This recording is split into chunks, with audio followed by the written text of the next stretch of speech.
जय हिंद प्यारे साथियों, आशा करता हूँ कि आप अच्छे होंगे और मन लगा के पढ़ रहे होंगे।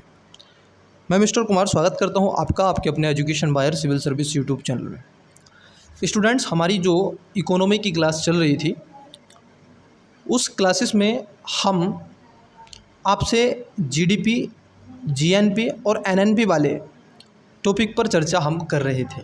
मतलब कि जो आपकी नेशनल इनकम है इसके बारे में हम आपसे डिस्कस कर रहे थे।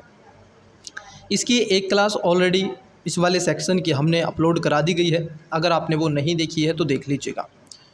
इन सब के अलावा एक और नई शुरुआत हमने की है, जो हिस्ट्री के एमसीक्यू हैं उसको लेकर के भी हमने एक नई शुरुआत की है। जी हाँ, हमने कल से एंसेंट हिस्ट्री के जो एमसीक्यू हैं उसके भी हमने 1000 प्लस एमसीक्यू के क्लासेस को आपसे डिस्कस किया है और पहली क्लास अपलोड हो गई है।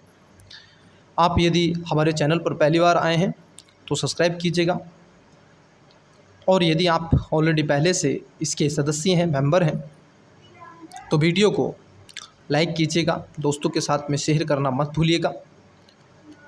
आई होप, हमें उम्मीद ही नहीं बल्कि ये विश्वास है कि आप अच्छे से अपनी तैयारी को पढ़ रहे हैं, कर रहे हैं और आगे लगातार कंटिन्यूअसली जो कंटेंट आपको मिल रहा है इसका आप भरपूर आनंद ले रहे हैं और लाभ उठा रहे हैं।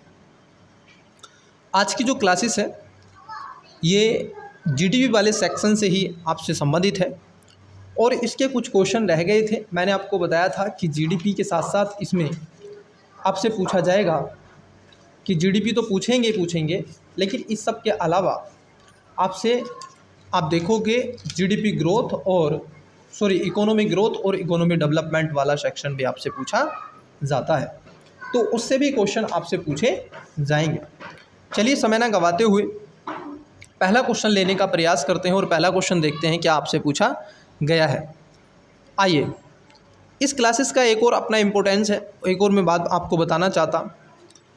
इस क्लासेस में ना केवल आपसे एमसीक्यू के क्वेश्चन आंसर डिस्कस किए जाते हैं, बल्कि आपको ये अप्रोच भी डेवलप किया जाता है कि आप क्वेश्चन को अटैम्प्ट कैसे करें। जब क्वेश्चन को अटैम्प्ट करें तो आपका अप्रोच क्या होना चाहिए उस क्वेश्चन के दृष्टिकोण से, और किन बातों का विशेष ध्यान रखें उन पर भी मैं आपसे चर्चा करता हूं। उन चीज़ों को, उन विषयों को भी मैं आपसे डिस्कस करने का प्रयास करता हूं। जैसे मैंने आपको पहले बताया था, जहां पर आपको केवल वर्ड मिले, ठीक है, उसको आप क्या करेंगे, सभी, हमेशा, लगातार, ये कुछ ऐसे वर्ड हैं जो एक्सट्रीम वर्ड होते हैं। और एक और शब्द आता है मुख्यतः। याद रखना स्टूडेंट्स, ये वो वर्ड हैं जहाँ पर 95% क्वेश्चन आपका गलत होता है, मतलब कि रोंग होता है। इट्स क्लियर या नो? तो इसको थोड़ा सा क्या है अपने आप में ध्यान में रखना है। ओके, अगर आपसे क्वेश्चन पूछ ले संभावना वाला कि संभावना है, अगर आपसे पूछ ले संभावना बन रही है तो वो सही होता है। अगर आपसे पूछ ले कि कुछ स्टेटमेंट में, तो वो सही होता है।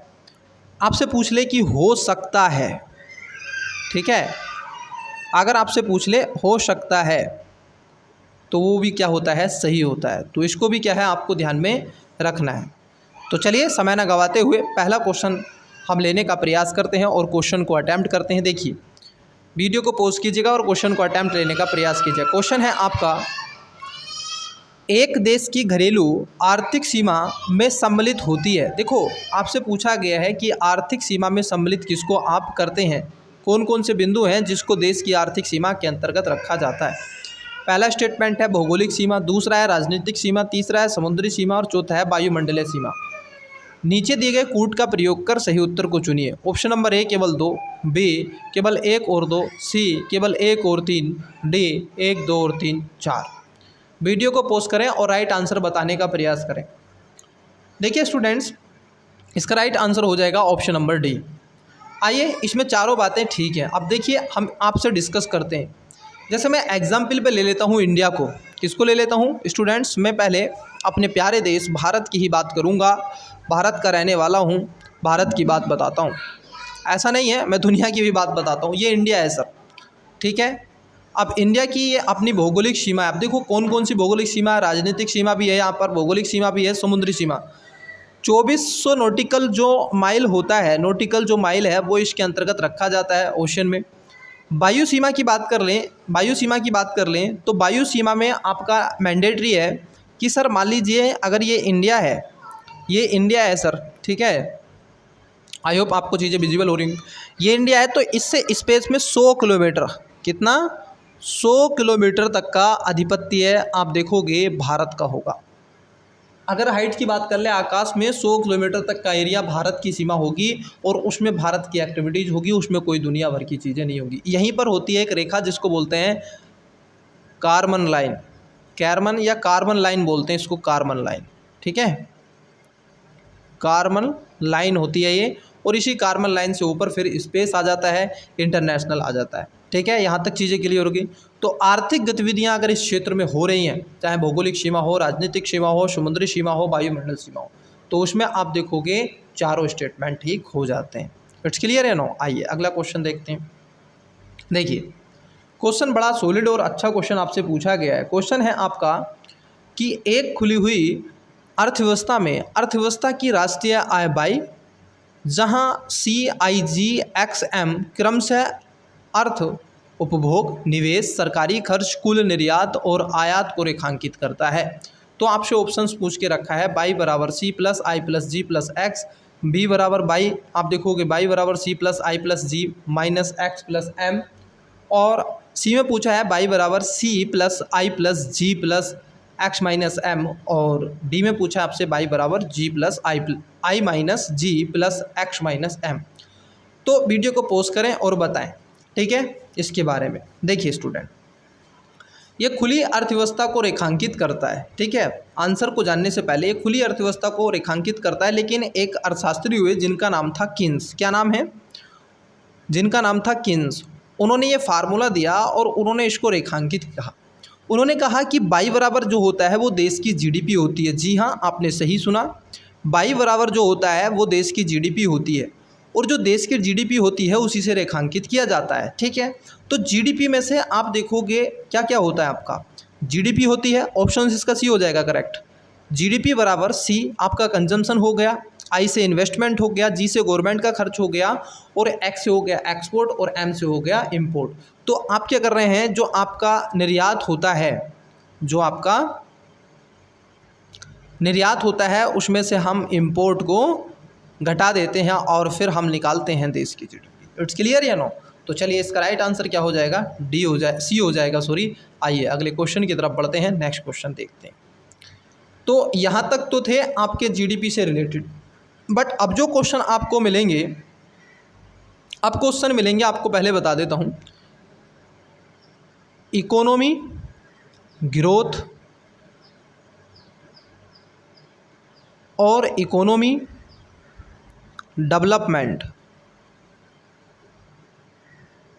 ठीक है। अब यहाँ से क्वेश्चन मिलेंगे दोनों को। आइए मैं टर्मोलॉजी को समझा देता हूँ, उसके बाद में क्वेश्चन पर चलते हैं। आपसे पूछा गया इकोनॉमी ग्रोथ क्या है, शॉर्ट में लिखेंगे इकोनॉमी ग्रोथ।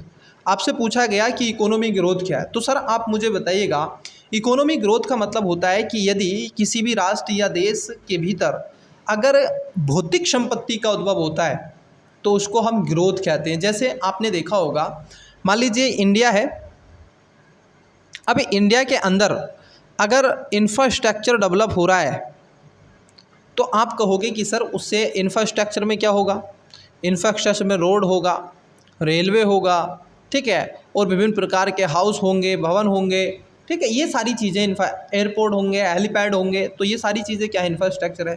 तो एक ये भौतिक संपत्ति है जो हमारे पास में नहीं थी परंतु अब हमने बना दी है, और ये हमें क्या करेंगे, टैक्स कहीं ना कहीं देंगे। टैक्स आप देखोगे लाने का प्रयास करेंगे। रोड जब भारत सरकार बनाती है एक नया रोड तो उस पर टैक्स आता है, उसके साथ साथ रेलवे चलती है वहाँ पर टैक्स मिलता है, आपके अगर उसने कोई संस्थान बनाया है तो वहाँ पर टैक्स मिलता है, ठीक है, हेलीपैड बनाया वहाँ पर टैक्स मिलता है। तो ये था नहीं, लेकिन हम निर्माण कर रहे हैं, बना रहे हैं, तो इससे क्या है भौतिक संपत्ति में। जैसे आपके पास में क्या था पहले हेलीपैड, मान लीजिए आपके पास में पहले हेलीपैड 50 थे, परंतु आपने 10 और बना लिए, तो बराबर कितने हो गए 60।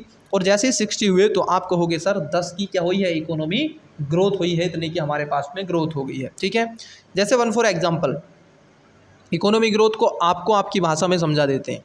आपके पास में मान लीजिए एक घर है, कितने घर हैं सर, आपके पास में एक होम है, ठीक है, कितने होम हैं, होम बराबर 1, ठीक है, एक होम है। अब मान लीजिए आपके पास में होम हो जाए कितने, अब आपके पास में होम हो जाए 5, तो कितने की ग्रोथ होगी मुझे बताइएगा, कितने की ग्रोथ हुई है सर, 4 की ग्रोथ हुई है। और कैसी ग्रोथ हुई है, ये इकोनॉमी में काम कन्वर्ट होगा। कैसे होगा, क्योंकि आप, ये आपकी एसिड है सर, आपको होम लोन मिल जाता है, आप अपने मकान को बेच सकते हैं, घर को बेच सकते हैं, बंगले को बेच सकते हैं, फिर दूसरा ले सकते हैं, उससे एक एसिड तैयार आपने कर ली, ठीक है, 4 की। तो इससे क्या होता है, इसको इकोनॉमी ग्रोथ कहते हैं। नंबर ऑफ, ठीक है, number of increase of number. तो जब आप कहोगे नंबर ऑफ इंक्रीज, तो उसमें आप देखोगे तो क्या होता है, इकोनॉमी ग्रोथ होती है। इट्स क्लियर या नो। अब आता है इकोनॉमी डेवलपमेंट क्या होता है, उसको भी जान लीजिए। शॉर्ट में लिख रहे हैं इकोनॉमी डेवलपमेंट। इकोनॉमी डेवलपमेंट्स का मतलब होता है कि सर आपकी ग्रोथ तो हुई, परंतु इसमें क्वालिटी और क्वांटिटी दोनों को देखा जाता है। मतलब आपके यहाँ पर क्वांटिटी तो बढ़ी, मात्रा तो बढ़ी, लेकिन मात्रता कैसी, गुणात्मक।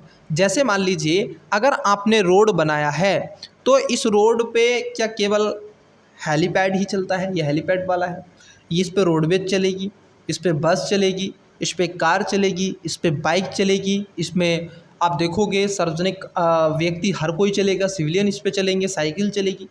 अगर इस पे सारी चीज़ें चल रही हैं, सभी को इसका लाभ मिल रहा है, ओवरऑल इसका सभी समाज के वर्ग के लोग, व्यक्ति इसका लाभ उठा रहे हैं, तो ये कैसा है, ये क्वालिटिव भी है और क्वांटिटिव भी है।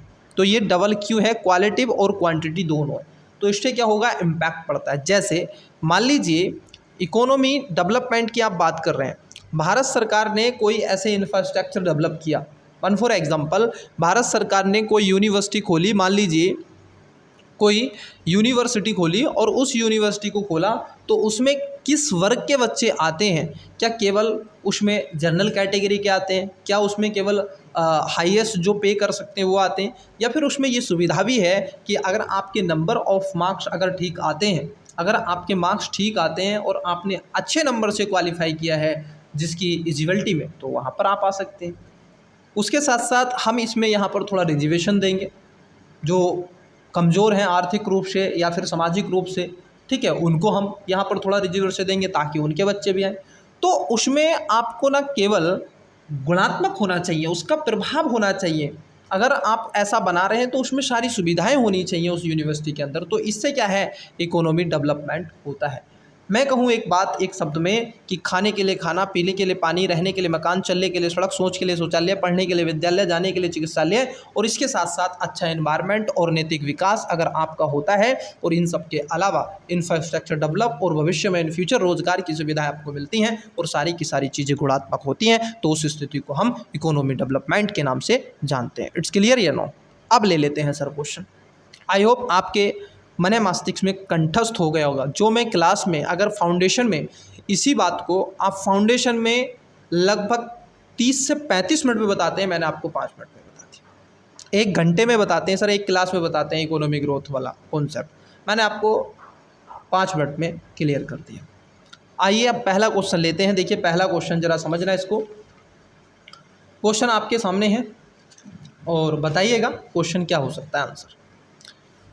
क्वेश्चन है आपका, यूएनओ द्वारा सहस्त्राब्दी विकास लक्ष्य MDGs 2015 के स्थान पर अपनाए गए धारणीय विकास लक्ष्य सस्टेनेबल डेवलपमेंट्स गोल का उद्देश्य किस वर्ष तक 17 लक्ष्य प्राप्त करना है।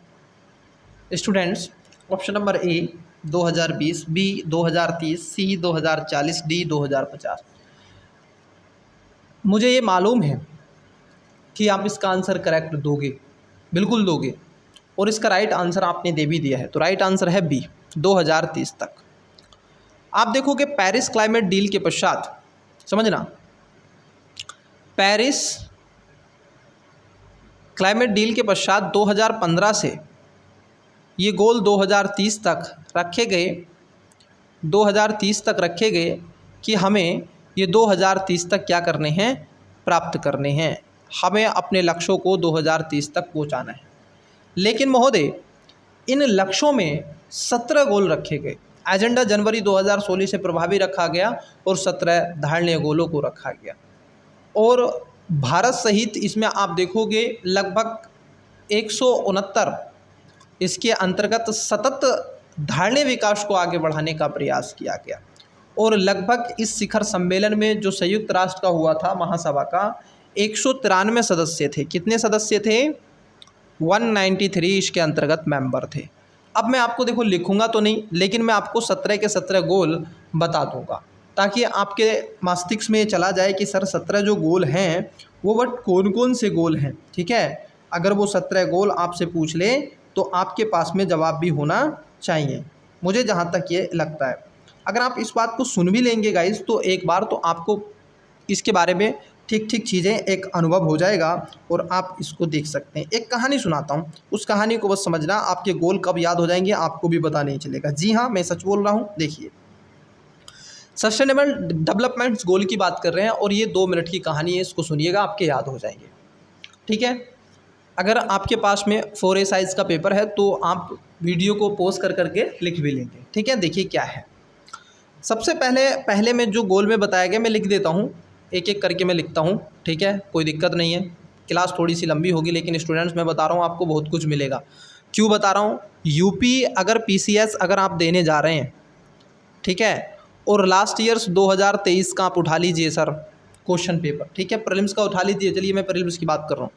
आप देखोगे 4 क्वेश्चन, जी हाँ बहुत वैल्यू रखते हैं ये, जिसका 1 क्वेश्चन से 2 क्वेश्चन से एग्ज़ाम रुकता है ना, उससे पूछो। ठीक है, कितने वैल्यूएबल होते हैं। 4 क्वेश्चन लास्ट ईयर्स 2023 में सस्टेनेबल डेवलपमेंट्स गोल से पूछा गया है, डायरेक्टली इनडायरेक्टली। क्लियर? आइए अब मैं आपको बताता हूँ कौन कौन से। देखिए, गोल पर मैं बोल रहा हूँ, गोल मैं हर बार नहीं बोलूँगा लेकिन आपके मस्तिष्क में एक बात आ जानी चाहिए। हम बात कर रहे हैं सस्टेनेबल डेवलपमेंट्स गोल। सबसे पहले गोल में आता है 1 नंबर पर आता है सर गरीबी। बेचारे गरीब थे, अब गरीब थे तो सर भूखे होंगे। कहानी सुना रहे हैं, सुनते रहना। गरीब थे तो सर खाने के लिए खाना नहीं है, रहने के लिए मकान नहीं है, तो गरीबी दूर की जाए। तो सबसे पहले दुनिया भर के देशों ने रखा कि गरीबी। दूसरे में कहा ठीक है, जब आप उसको पैसा दे दोगे गरीबी उसकी ख़त्म हो जाएगी तो वो अपने आप क्या करेगा, खाद्यान्न की सुरक्षा को सुनिश्चित कर लेगा। ठीक है, खाद्यान्न की सुरक्षा को सुनिश्चित कर लेगा, मतलब उसकी भूखमरी जो है समाप्त हो जाएगी। मतलब जो उसकी भूख है, खाने की जो भूख है वो समाप्त हो जाएगी, मतलब भूखमरी समाप्त हो जाएगी। 2 में इस बात को बता दिया गया। 3 में कहा ठीक है, आपने गरीबी दूर कर दी, खाद्यान्न आपने खाना खिला दिया। जब खाना कोई व्यक्ति खाता है और स्वच्छ खाना खाता है तो ये निश्चित है आप देखोगे, देखने के लिए आपको मिलेगा, आपको गुणवत्तापूर्ण खाना मिलेगा तो आपका जो शरीर है वो स्वस्थ रहेगा। क्या रहेगा? आपका जो शरीर है वो स्वस्थ रहेगा तो व्यक्ति स्वस्थ हो जाएगा। तीसरे में कहा कि सर स्वस्थ हो जाएगा। चौथे की अगर हम बात कर लें, फिर कहा सर आपने जब स्वस्थ होगा, कोई भी स्टूडेंट्स अब आप स्वस्थ हैं तो आप क्या कर सकते हैं, लंबे समय तक बैठ करके पढ़ सकते हैं। मतलब 4 में कहा गया शिक्षा। सभी को शिक्षा होनी चाहिए और सभी को शिक्षा मिलनी चाहिए, इस बात को यहाँ पर रखा गया कि सर शिक्षा होनी चाहिए। 4 में शिक्षा आपने पाली, परंतु आप देखोगे जब शिक्षित हो जाते हो तो बात करते हो सर किसकी, समानता की। समानता किसकी सर? आप बात करते हो लैंगिक समानता की, जेंडर इक्वलिटी की। आप कहते हो कि सर लैंगिक समानता होनी चाहिए, महिलाओं को और पुरुषों को बराबर अधिकार होने चाहिए। ठीक है, लैंगिक समानता। तो लैंगिक समानता की बात करोगे पढ़ लिख के, करोगे कि नहीं? जब आप लैंगिक समानता की बात करोगे तो आप पाते हो सर आपको जब शिक्षा में देखो, आपने पहले में गरीबी, दूसरे में खाना, तीसरे में स्वास्थ्य, चौथे में शिक्षा और 5वें में लैंगिक समानता। लैंगिक समानता कैसे होगी सर? खाने के लिए खाना, पीने के लिए पानी, रहने के सारी चीज़ें होनी चाहिए, तो स्वच्छ पानी भी आपको मिलना चाहिए। जब आप इतना सब कुछ कर रहे हैं तो आपको छठे में क्या है सर? स्वच्छ पानी भी होना चाहिए। कैसा पानी होना चाहिए? स्वच्छ पानी होना चाहिए, गुणवत्तापूर्ण पानी आपको मिलना चाहिए। ये छठे की बात की गई। बोले सर पानी भी हो गया, जब आप स्कूल जा रहे थे तो पानी तो पियोगे, पानी पियोगे तो सर आपने क्या किया, लंच हुआ तो पराठे भी खाते हैं सभी, ठीक है, लंच करते हैं। तो सर वो जो पराठे बनते हैं मम्मी आपको बना कर देती है मॉर्निंग में उठ करके, तो क्या होता है सर, वो रिन्यूएबल एनर्जी पे बनता है, मतलब हरित ऊर्जा पर वो बनता है, ग्रीन ऊर्जा पर वो बनता है। तो ग्रीन ऊर्जा, ठीक है, अधिकतर माताएं ग्रीन ऊर्जा पर ही आप देखोगे यूज करती हैं। एलपीजी सिलेंडर आप कह सकते हो एक बात में, परंतु हरित ऊर्जा भी होनी चाहिए। जब आपने हरित ऊर्जा भी हो गई और आप साथ में पहुंच गए, तो आप कहोगे सर अब हम पढ़ भी लिए, सारी चीज़ें हो गई, हमने समानता की बात कर ली, हमने स्वच्छ पानी पी लिया, हरित ऊर्जा भी हमारे पास पहुंच गई, परंतु आप देखोगे हमें समावेशी विकास चाहिए। ये जो चीज़ें हमें मिल रही हैं ये सबको मिलनी चाहिए, ये सारी चीज़ें सबको मिलनी चाहिए, मतलब कि समावेशी होनी चाहिए, सभी तक इनकी पहुंच सुनिश्चित होना चाहिए। ये वस्तुएं जो हमें मिल रही हैं वो सभी तक पहुंचे, तो समावेशी विकास की बात आप देखोगे 8 में कर दी गई। उसके बाद जब विकास की 8 में बात कर दी गई तो हमने कहा सर हम पढ़ लिए, विकास जब होगा, विकास कब होगा, जब आपके यहाँ पर उद्योग धंधे लगा दिए जाएंगे। तो 9 में कहा गया कि औद्योगिक जो लचीले होने चाहिए, औद्योगिक गतिविधियाँ आप देखोगे वहाँ पर रखा गया कि औद्योगिक गतिविधियाँ भी होनी चाहिए, क्योंकि उद्योग लगते हैं तो उद्योग से रोज़गार मिलता है, तो औद्योगिक गतिविधियाँ आपको देखने के लिए मिलेंगी, ठीक है, क्या मिलेंगी, औद्योगिक गतिविधियां भी होनी चाहिए। तो ये किस में रखा गया, 9 में रखा गया। जब औद्योगिक गतिविधियां होंगी तो महिलाओं को भी लेकर के आओ, उनको भी रोजगार दो। तो सर आप देखोगे 10 में बताया गया कि असमानता को कम करो, महिलाओं को पूरा वेतन दो, महिलाओं को भी रोजगार दो, उनको भी कार्य के घंटे दो, उनके साथ ये हिंसा ना करो, उनके साथ लैंगिक भेदभाव ना करो। तो आप कहोगे कि सर 10 में जो महिलाओं के प्रति असमानता है उस असमानता को कम करो, असमानता को कम करने का प्रयास किया जाए, ठीक है। तो इसकी बात क्या थी, कर दी गई 10 में। उसके बाद जब 10 में बात ये कर दी गई असमानता की, पहुँचे हम 11 पे। बोले सर असमानता की बात आप कर रहे हैं तो शहरों का भी डेवलपमेंट होना चाहिए। बोले ठीक है सर, शहरों में तो शहरों का विकास हो, शहर बने, और शहर कैसे बने, ऐसे महानगर बने जहाँ पर सारी सुविधाएं हों, तो शहरों का विकास होना उचित है और इनका विकास होना चाहिए। 11 में का बोले सर विकास तो तब होगा, विकास होगा तो वहाँ पर आप देखोगे वहाँ पर सतत पहुँच होनी चाहिए, स्थायी खपत होनी चाहिए। शहर सबसे बड़ी इंडस्ट्री होता है सर खपत की, उपभोग की, वहाँ पर उपभोक्तावादी बहुत ज़्यादा देखने के मिलती है। लोग पिज़्ज़ा ऑर्डर करते हैं, स्विगी को बुलाते हैं, ठीक है, आप देखोगे ज़ोमैटो एकदम ऑनलाइन ट्रेडिंग। तो एक तरीके से स्थायी खपत पहुँच होनी चाहिए, क्या होनी चाहिए, स्थायी खपत, और इसके साथ साथ सतत पहुंच होनी चाहिए, ठीक है। हर व्यक्ति जाए और जाकर के हर व्यक्ति को ये चीज़ें मिले, तो शहरों में स्थायी खपत भी होना चाहिए। बोले सर 12 में स्थायी खपत हो गया शहरों में। बोले जब इतना सब कुछ होगा, ये सारी चीज़ें मिल रही हैं आपको, आपकी गरीबी दूर हो गई, खाने के लिए खाना आपको मिल गया, स्वास्थ्य आपका ठीक हो गया, शिक्षा आप पढ़ लिए, महिलाओं के प्रति लैंगिक समानता की बात आप कर लिए, स्वच्छ पानी आप पी लिए, स्वच्छ ऊर्जा आपको मिल गई, समावेशी विकास हो गया, इंफ्रास्ट्रक्चर डेवलप हो गया, असमानता को कम कर दिया। आप देखोगे शहरों का विकास हो गया 11 में। 12 में आपका क्या हो गया, स्थायी खपत पहुँच हो गई। अब आता है 13 में। सर हमें 13 में अपने एनवायरनमेंट को भी रखना है, तो क्लाइमेट जो चेंज है, क्लाइमेट जो चेंज है हम उसको भी सर ध्यान में रखें, और क्लाइमेट चेंज को भी हम ध्यान में रखने का प्रयास करें। तो उसमें क्लाइमेट चेंज की बात 13 में कर दी गई, जलवायु परिवर्तन को ध्यान में रखा जाए, क्योंकि लगातार टेम्परेचर बढ़ता चला जा रहा है।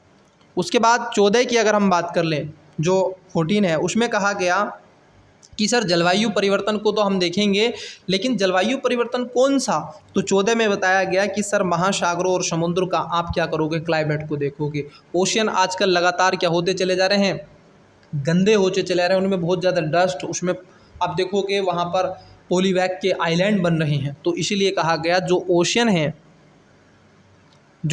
है उनको आप क्लीन कीजिए, उनको आप समावेशित कीजिए, उनको स्वच्छ रखिएगा।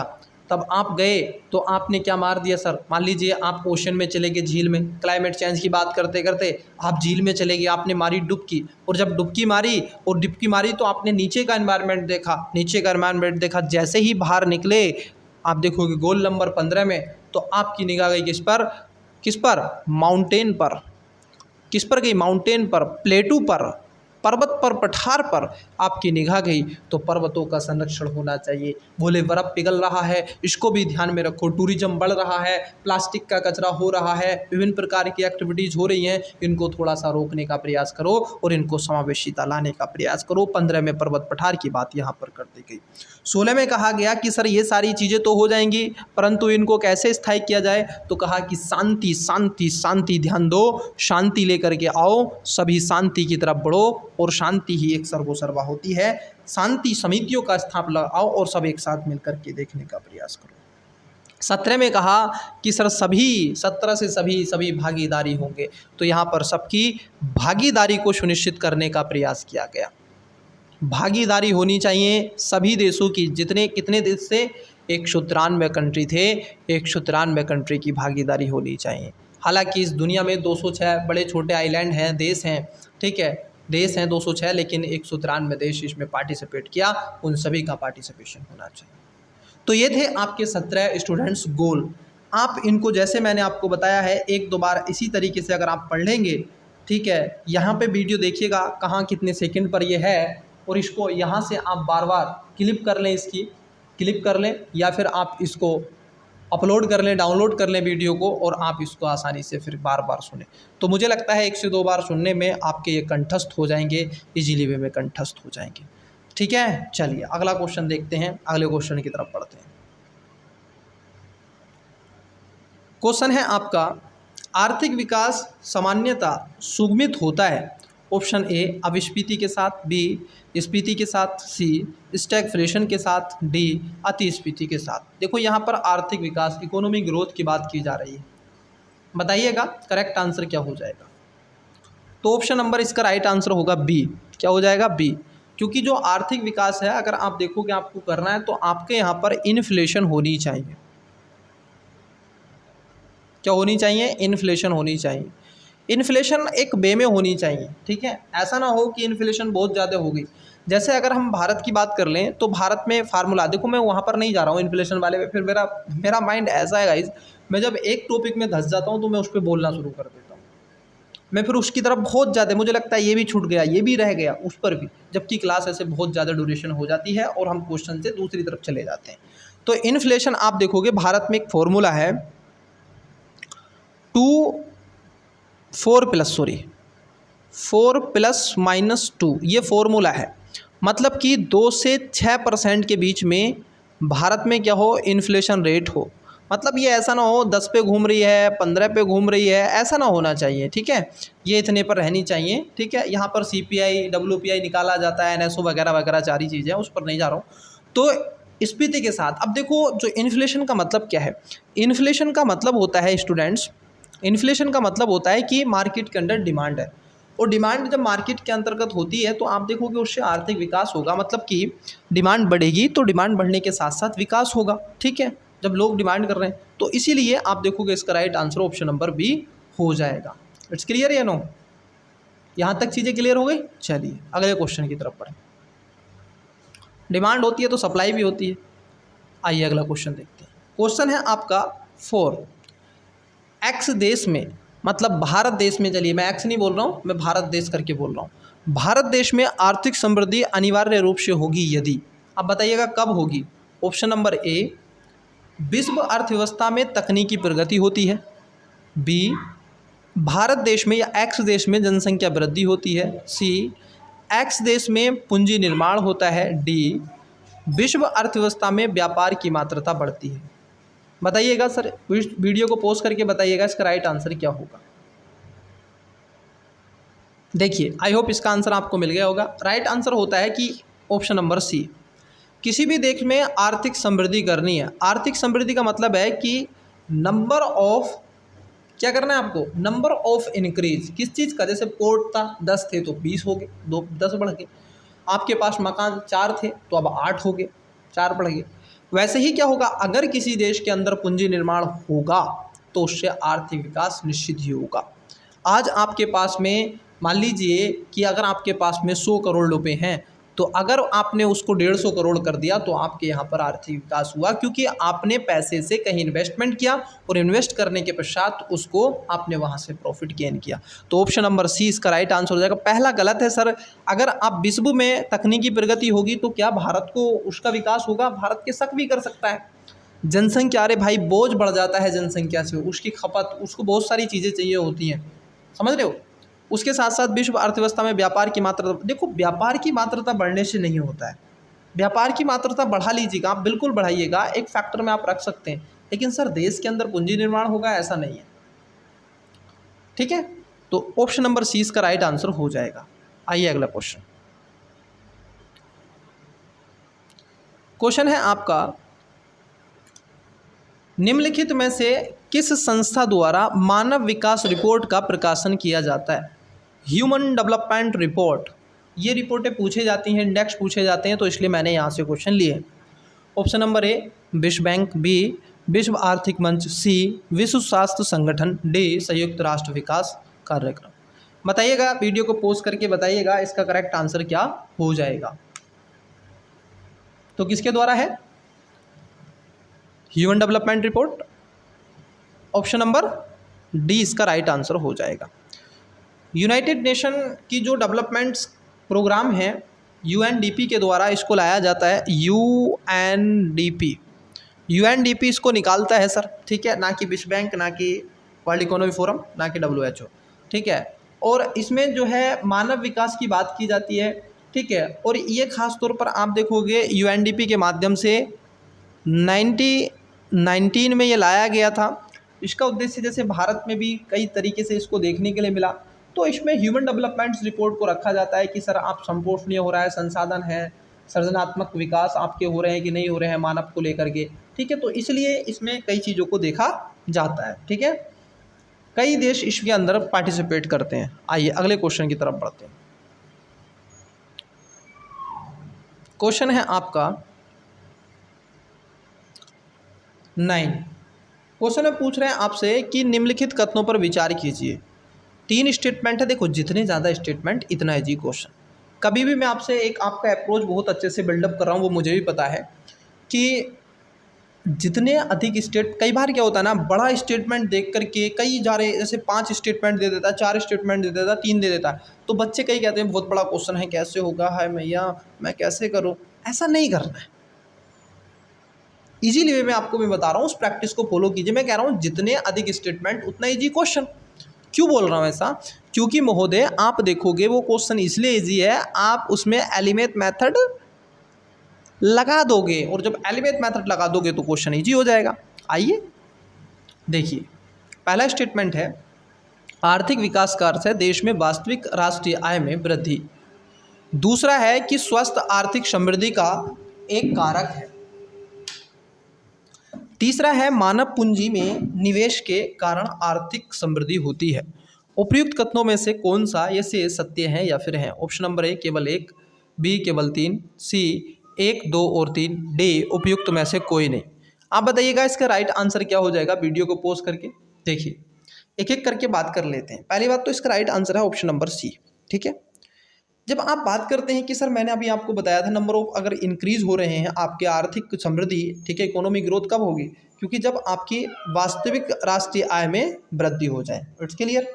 दूसरी बात यहाँ पर है स्वास्थ्य आर्थिक समृद्धि का एक कारक है। बिल्कुल बिल्कुल जी, स्वास्थ्य बिल्कुल कारक है। देखो मैं आपसे कहूँ सस्टेनेबल डेवलपमेंट्स किस में बताया गया, बताइएगा पहले। चलिए अभी मैंने आपको पढ़ाए थे जो स्वास्थ्य शब्द है, जो SDG हैं आपके, ठीक है, कौन से गोल में इसको कौन सा नंबर है बताइएगा, कमेंट्स कीजिएगा, मुझे इसका कमेंट्स कीजिएगा। अभी तो देखता हूँ कितना आप पढ़ते हैं कितना नहीं पढ़ते हैं, ठीक है। तो स्वास्थ्य जो है ये कौन सा नंबर का बताइएगा, ठीक है। तो ये आर्थिक समृद्धि का एक कारक है, बिल्कुल सही बात है। जब आपका स्वास्थ्य ठीक होता है तो आप काम करोगे। आप जब स्वास्थ्य आपका ठीक नहीं है, आप हेल्दी नहीं है, तो क्या काम करोगे? नहीं कर सकते ना। तो इसलिए स्वास्थ्य इसका एक बहुत बड़ा फैक्टर होता है। ऐसा तो है ही नहीं कि मशीन से ही काम करवा लोगे सारा कुछ, नहीं ना भाई, उस पर ह्यूमन तो करेगा, और ह्यूमन का स्वास्थ्य ठीक होना चाहिए। तीसरा है मानव पूंजी में निवेश के कारण आर्थिक समृद्धि होती है। बात एकदम ठीक है, बिल्कुल होती है। आज आपके फादर, आपके पेरेंट्स आप पे क्या कर रहे हैं, धन खर्च कर रहे हैं, आप ना इन्वेस्ट कर रहे हैं, तो आप क्या है, एक एसिड है इन फ्यूचर। आप कल आईएएस बनोगे, आईपीएस बनोगे, किसी एक विभाग में जाओगे, सिविल सर्वेंट बनोगे, या जो भी आप अपना बिजनेस भी कर सकते हैं। बहुत स्टूडेंट्स होते हैं अच्छा नॉलेज लेकर के इकोनॉमी का और बिजनेस कर लेते हैं, अपना स्टार्टअप तैयार करते हैं और बहुत पैसा कमाते हैं। एमबीए चाय वाला देखिएगा, भाई केवल नाम लग दिया उसने, एमबीए चाय वाला, खूब चलता है उसका चाय। ऐसी मैंने देखा था जो मुखर्जी नगर में ही, तो समोसे बिक रहे, वो छोटे समोसे बनाता है, उसका भी है बीए, एमए, बीएससी, यूपीएससी चाय वाला, ये सब चल रहे हैं और ये खूब बिकता है सर। एक आईएएस अधिकारी नहीं कमा सकता, वो 1 महीने में इतना कमा देता है, एक आईएएस अधिकारी 1 साल में नहीं कमा सकता। ब्लैक घोटाले अलग हैं, लेकिन ईमानदारी से वो कमाता है, मेहनत से, यूपीएससी चाय वाला। दैट्स इट, बिके का नाम चल रहा है दबा के। तो इसलिए आप देखोगे तीनों इसमें ठीक है, पहला, दूसरा, तीसरा, मतलब कि सी इसका राइट आंसर हो जाएगा। अगले क्वेश्चन की तरफ बढ़ते हैं, आइए अगला क्वेश्चन देखते हैं। देखिए अब यहाँ पर भी 3 स्टेटमेंट है। कई स्टूडेंट्स कहते हैं कि सर क्वेश्चन बड़े होते हैं तो उससे थोड़ा सा लगता है कि कैसे अटैम्प्ट करें। इजीली वे में आप अटैम्प्ट करिएगा, मैं आपका अप्रोच डेवलप कर रहा हूँ, बस उसको ध्यान से एकदम फोकस करके डेडिकेशन के साथ क्लास को एंजॉय कीजिएगा। जितना देखो मैं बता रहा हूँ, लिखने से ज़्यादा मेरी जो वॉइस आप सुनते हैं, आपके कानों तक जो मेरी ध्वनि जाती है, आवाज़ जाती है, उसको थोड़ा सा आप फोकस कीजिएगा, क्योंकि ये बहुत ज़रूरी है आपको समझना। यहाँ से बहुत कुछ चीज़ें आपके लिए लिख लेंगी। ये कहते हैं कि भारत में नारी शिक्षा को प्रोत्साहित करने के लिए निम्नलिखित में से कौन सा सही तार्किक कारण हो सकता है सकते हैं। किसको करना है सर, नारी शिक्षा को, बताइएगा।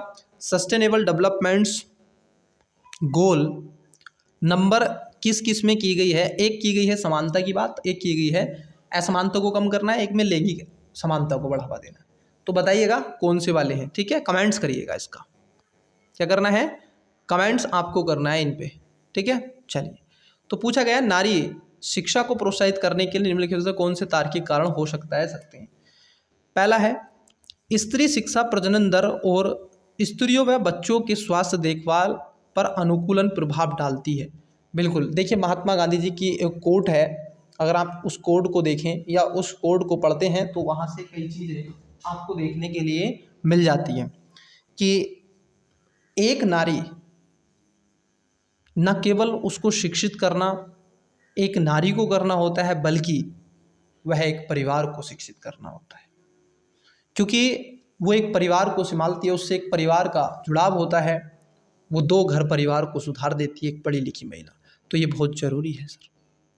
दूसरा है शिक्षा में नारी की आर्थिक स्वतंत्रता में सुधार होता है। ये बात ठीक है, क्योंकि जब वो पढ़ लेती है, ठीक है, हमारी माताएं बहनें जब पढ़ लेती हैं, हाईएस्ट एजुकेशन, ये नॉर्मल को नहीं बोल रहा हूँ मैं, ठीक है, मिडिल को नहीं बोल रहा हूँ कि इंटर कर लिए, नहीं, इंटर करने वाली भी कई ऐसी वुमेन हैं जो विभिन्न प्रकार के स्टार्टअप्स, बहुत सारी चीज़ें कर रही हैं ऐसी, जो देश का नाम रोशन कर रही हैं, ठीक है।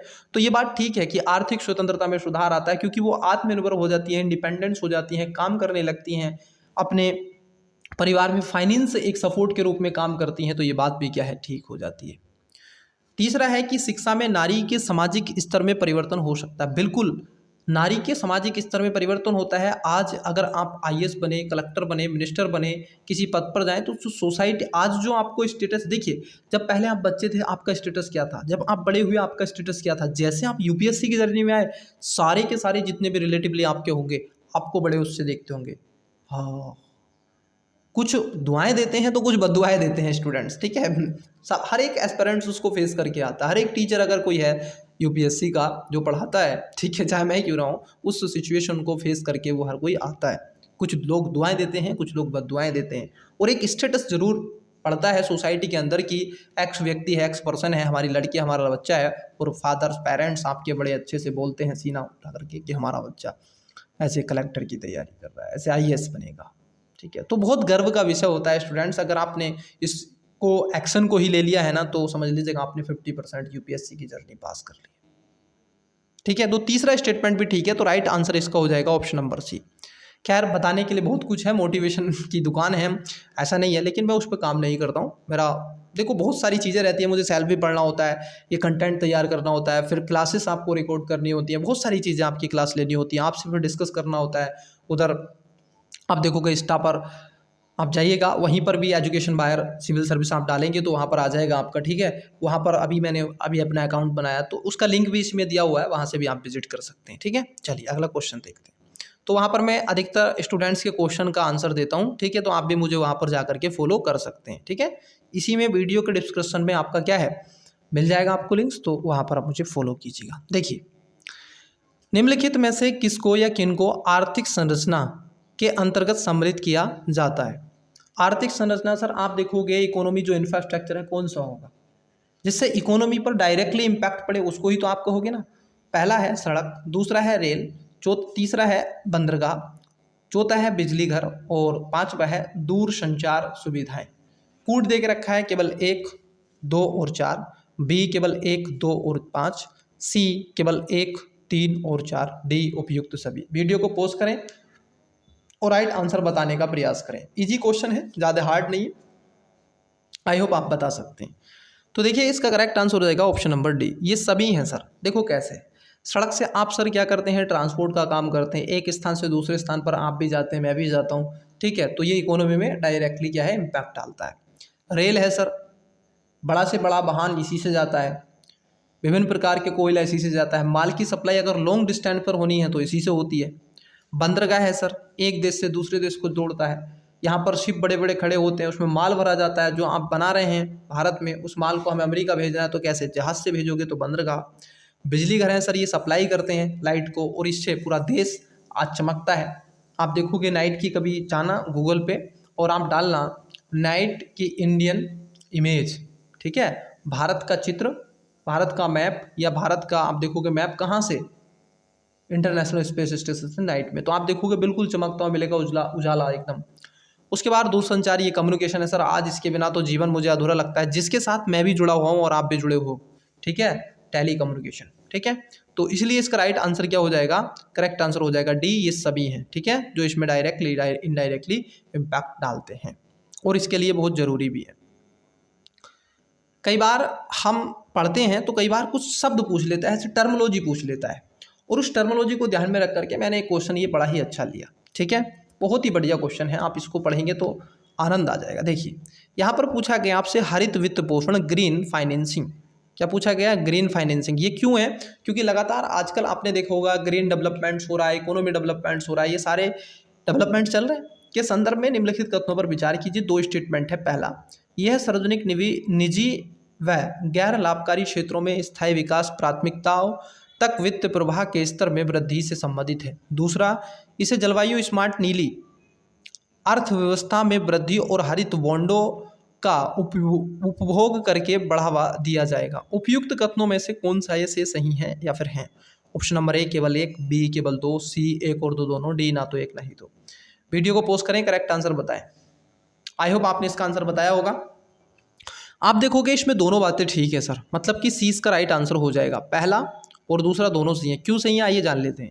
ये कह रहे हैं सर ग्रीन फाइनेंसिंग मतलब हरित वित्त पोषण। वित्त पोषण क्या, मतलब कि ऐसी जगह आप इन्वेस्टमेंट करें जिससे क्लाइमेट पर आप देखोगे, पर्यावरण पर, इको एनवायरनमेंट पर कम से कम इम्पैक्ट पड़े, कम से कम इम्पैक्ट पड़े। देखो इम्पैक्ट तो आप क्या कर रहे हैं, अगर आप चल भी रहे हैं, ठीक है, अगर आप बाइक से जा रहे हैं तब भी पड़ रहा है, लेकिन पढ़े बहुत कम पड़े, ना के बराबर पड़े, ऐसा कि वो इन्वायरमेंट उसको रिकवर कर ले, मैनेज कर ले, ठीक है। एक क्वेश्चन आता है, मैंने क्लास में डिस्कस करवाया था ज्योग्राफी वाले में, कि निम्नलिखित में से कौन सा देश है जो कार्बन उत्सर्जन में ऋणात्मक है, ठीक है, कार्बन में ऋणात्मक है, तो वो एक ही है मात्र भूटान। इतना उत्पादन नहीं करता जितना शक करता है। भारत का लो, चाइना का लो, बांग्लादेश का लो, म्यांमार का लो, वो शक कर लेता है क्योंकि उसके पास में बहुत अधिक मात्रा में वन संसाधन है, ठीक है, वृक्ष ज़्यादा है। तो इसलिए ऐसी जगह आपको फाइनेंस करना चाहिए, और ये प्राथमिक प्रभाव में बिल्कुल सही बात है, ये दोनों में सार्वजनिक और निजी और गैर, ठीक है, लाभकारी वाले क्षेत्रों में आता है। जलवायु स्मार्ट जो आपसे पूछा गया है, ब्लू इकोनॉमी। ब्लू इकोनॉमी का मतलब होता है जैसे फिशरिंग इंडस्ट्री, क्या होता है, फिशरिंग इंडस्ट्री, मत्स्य पालन या फिर एक्वाकल्चर, ये सब क्या है, ब्लू इकोनॉमी में आते हैं, ठीक है। तो इसको आप वृद्धि से हरित बॉन्डों का उपयोग करके बढ़ाया जा सकता है, बिल्कुल दोनों बातें ठीक है। तो इसका राइट आंसर क्या होगा, सी हो जाएगा। आइए अगले क्वेश्चन की तरफ बढ़ते हैं, नेक्स्ट क्वेश्चन देखते हैं, बताइएगा नेक्स्ट क्वेश्चन क्या है।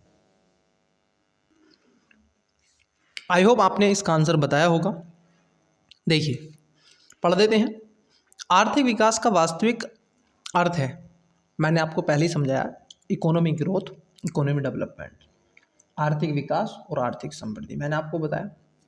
तो आर्थिक विकास आपसे पूछा गया है। ऑप्शन ए है राष्ट्रीय आय में वृद्धि, बी प्रति व्यक्ति आय में वृद्धि, सी देश के आर्थिक अर्थव्यवस्था में सामाजिक और सांस्कृतिक परिवर्तन, डी उपयुक्त में से कोई नहीं। वीडियो को पॉज करके आपने इसका आंसर तो आए बताया ही होगा। आइए जान लेते हैं इसका राइट आंसर क्या है। देखिए, आर्थिक विकास का मतलब होता है कि सर जो आपने वस्तु का उत्पादन किया है उसका लोगों पर पॉजिटिवली कितना इम्पैक्ट हो रहा है, नेगेटिव नहीं पॉजिटिवली, मतलब उनको रोजगार कितना मिल रहा है, लोगों को समाज को कितना उससे लाभ हो रहा है, ठीक है, उसको हम देखते हैं। मतलब क्वालिटी, क्वांटिटी तो है आपकी लेकिन मात्रा तो बड़ी है, मात्रा तक तो हुआ है, मात्रा के साथ साथ में गुणात्मक भी होना चाहिए, उसको विकास कहते हैं।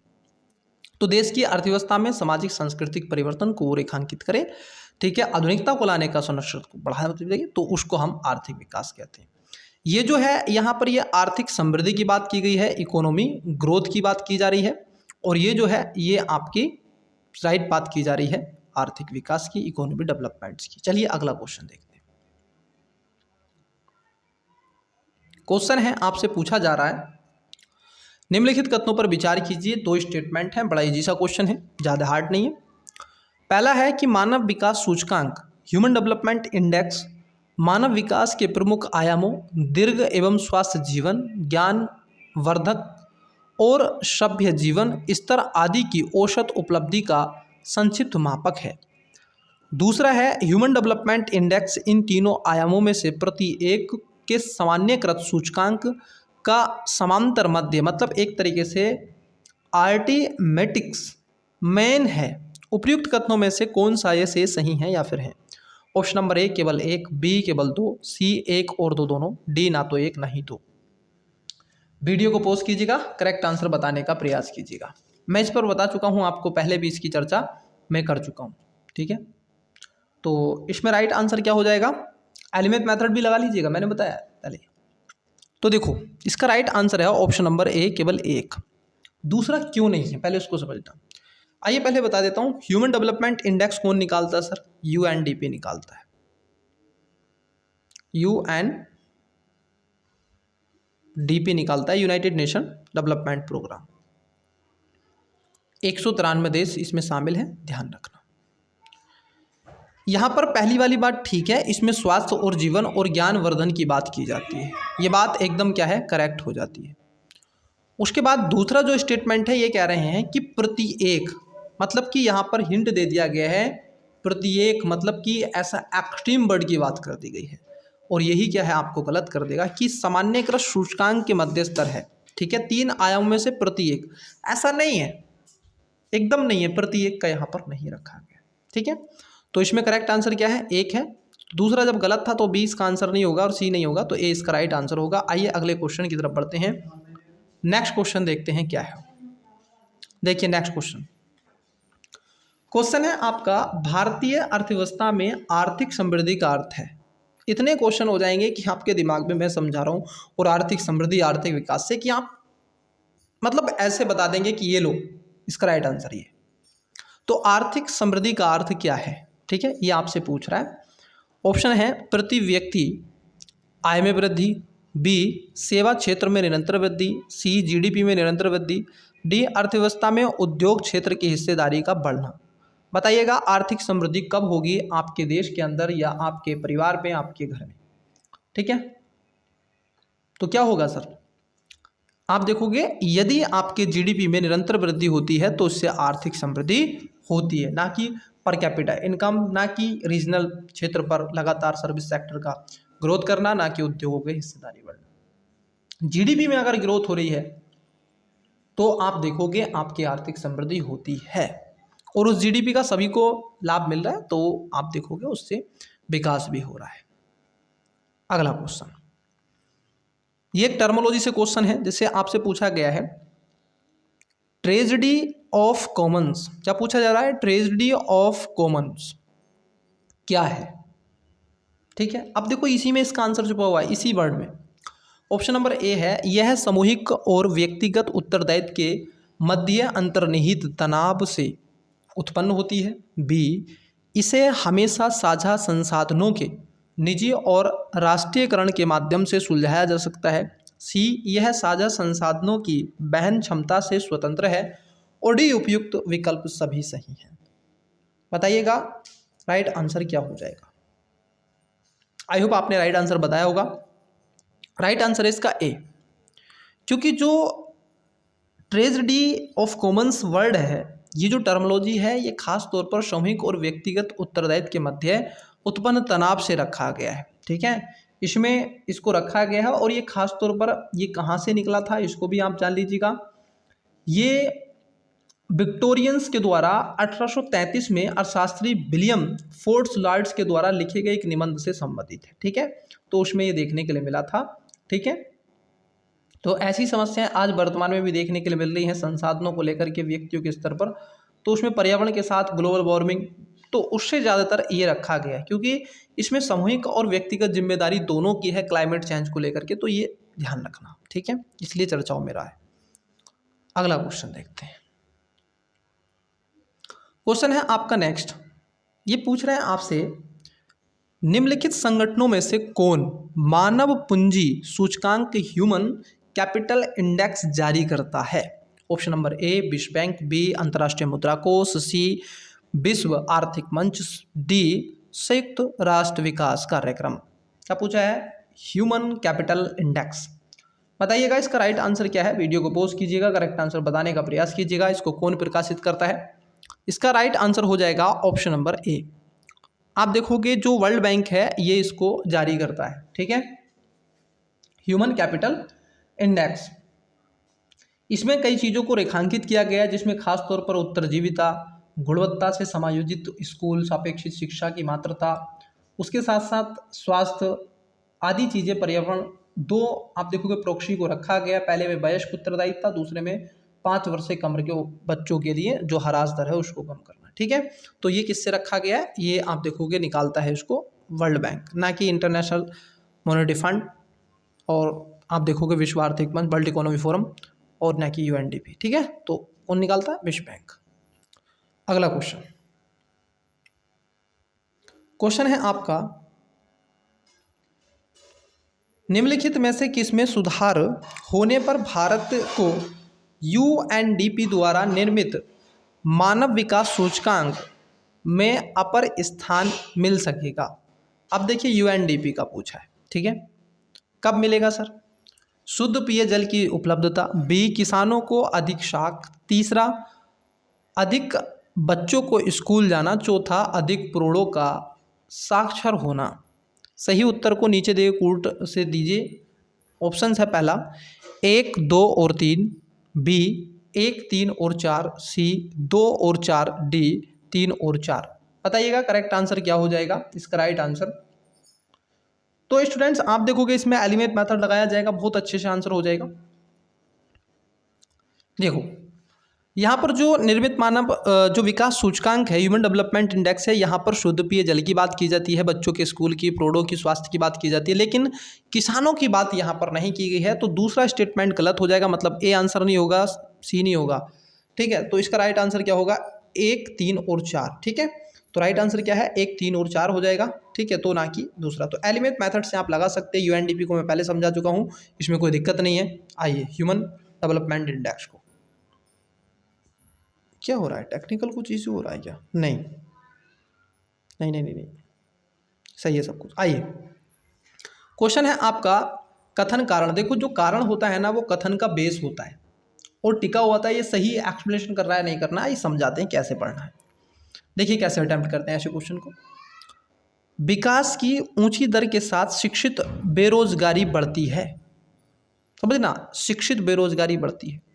कारण है क्योंकि यह तब ही होता है जब व्यावसायिक शिक्षा की कमी होती है। क्या ये बात ठीक लग रही है आपको, क्या ये बात एकदम ठीक है। ये पहले का एक्सप्लेनेशन ठीक कर रहा है, बिल्कुल कर रहा है सर। क्योंकि आप देखोगे विकास की ऊंची दर के साथ में शिक्षित बेरोजगारी क्यों बढ़ती है, क्योंकि जो व्यावसायिक शिक्षा है उसकी कमी होती है। ये कारण की सही व्याख्या, कथन की सही व्याख्या कारण कर रहा है, इसलिए पहला इसमें ठीक हो जाएगा कि ए तथा आर दोनों सही हैं और आर ए की सही व्याख्या भी करता है, स्पष्टीकरण भी है। आपको बता दें, यू विकास की जो ऊंची दर और शिक्षा को लेकर के भारत में एक संगठन है जो इसका डाटा निकालता है, उसको बोलते हैं NSSO। आज भारत में बेरोजगारी दर क्या है, अनएम्प्लॉयमेंट रेट जो है, ठीक है, अनएम्प्लॉयमेंट रेट क्या है आज भारत में बढ़ रही है, ठीक है, तो ध्यान में रखना है सर। हालांकि महिलाओं की पार्टिसिपेशन रेट भी बढ़ रही है। आइए तो अगले क्वेश्चन की तरफ बढ़ते हैं, इसका ए राइट आंसर हो जाएगा। जब भी आप पढ़ें तो क्योंकि वर्ड को यूज कर रहे हैं, इंग्लिश वाले स्टूडेंट्स बिकॉज एंड ऐसा वर्ड यूज करके आप इसको पढ़ें तो उससे इंटरलिंकिंग हो पाता है स्टेटमेंट से, कथन से, कारण का। अगला क्वेश्चन 30वां, मानव विकास सूचकांक के संबंध में निम्नलिखित कथनों पर विचार कीजिए। ह्यूमन डेवलपमेंट इंडेक्स, दो स्टेटमेंट है। पहला, इसे संयुक्त राष्ट्र विकास कार्यक्रम द्वारा जारी किया जाता है, यूनाइटेड नेशन डेवलपमेंट प्रोग्राम। दूसरा है, इसमें असमानता, गरीबी, मानव सुरक्षा और सशक्तिकरण जैसे कारकों पर विचार किया जाता है। उपयुक्त कथनों में से कौन सा ये से सही है या फिर है? ऑप्शन नंबर ए केवल एक, बी केवल दो, सी एक और दो दोनों, डी ना तो एक ना ही दो। वीडियो को पॉज करें और करेक्ट आंसर बताने का प्रयास करें। आई होप आपने इसका राइट आंसर आवश्यक रूप से बताया होगा। इसका जो करेक्ट आंसर है स्टूडेंट्स, आप देखोगे ऑप्शन नंबर ए इसका राइट आंसर हो जाएगा, मतलब कि केवल एक इसमें ठीक है। अब कई स्टूडेंट्स इसमें कुछ वर्ड दे के रखे हैं, उनसे देख करके कहेंगे कि ये तो होगा ही होगा। मैं आपसे बहुत टाइम से बता रहा हूँ कि सर इसके अंदर क्या क्या शामिल किया जाता है, क्या क्या शामिल नहीं किया जाता है। इसमें मानव विकास को लेकर के, जैसे मानव, इसमें खासतौर पर दीर्घ जीवन विस्तार की बात की जाती है, शिक्षित होने की बात की गई है, ठीक है, और प्रति व्यक्ति। इसमें कभी भी सशक्तिकरण वाली बात नहीं की गई है, या इसमें इस बात को नहीं रखा जाता है कि गरीबी को आप कम कर दो। पॉवर्टी का इसमें कोई सिद्धांत ही नहीं, पॉवर्टी का इसके अंदर कोई सिद्धांत ही नहीं है कि पॉवर्टी इसके अंतर्गत हो, नहीं सर। एजुकेशन की बात यहाँ पर होती है सर, लिटरेसी की बात यहाँ पर होती है सर, ठीक है, लेकिन आप यहाँ पर ह्यूमन सिक्योरिटी की आप देखोगे बात ही नहीं, बिल्कुल नहीं। तो यहाँ पर दूसरा क्या है, गलत है, ये गरीबी और सशक्तिकरण की बात नहीं करता। पहला स्टेटमेंट ठीक है, तो इसका राइट आंसर ए हो जाएगा। यूएनडीपी के द्वारा निकाला जाता है, इसमें कोई दोहराग्रह नहीं है, 1990 से ये आ रहा है, ठीक है। अगले क्वेश्चन की बात कर लेते हैं। भारत में इसको जो आगे लाने का प्रयास किया था महबूब उल हक और एक और थे, महबूब उल हक पाकिस्तान के थे, एक भारत के थे, उनका नाम आपको कमेंट्स बॉक्स में बता देना है। चलिए अगला क्वेश्चन देखते हैं। निम्नलिखित में से किस प्रत्यक्ष लाभ योजना को Guinness book of world record द्वारा विश्व की सबसे बड़ी प्रत्यक्ष लाभ योजना माना गया? ये 2020 का क्वेश्चन है, ये यूपीएससी का, ठीक है। ऑप्शन नंबर ए मनरेगा, B Pahal, C NSAP, D उपयुक्त में से कोई नहीं। बताइएगा वीडियो को पॉज करके राइट आंसर क्या है। इसका करेक्ट आंसर है ऑप्शन नंबर, आप देखोगे बी। कई स्टूडेंट्सों ने ए लगाया होगा, इसमें मनरेगा, ठीक है, मनरेगा नहीं है स्टूडेंट्स, पहल स्कीम है।